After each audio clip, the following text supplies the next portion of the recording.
Hi everybody, welcome back to Want to Step. I hope you all are doing great. So in today's episode, I'm gonna guide you on how you can make ChatGPT undetectable. So to get started, go ahead and open up ChatGPT application. You'll be appear with somewhat like this, and then in the message box, for instance, I want to write something.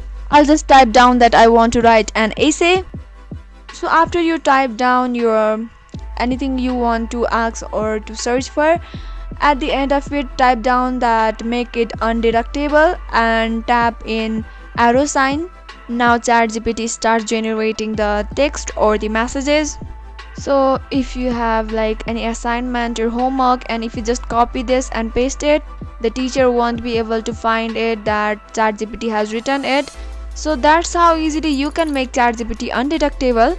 So if you found the video to be helpful and informative, go ahead and subscribe to our channel and also press the notification bell for more updates.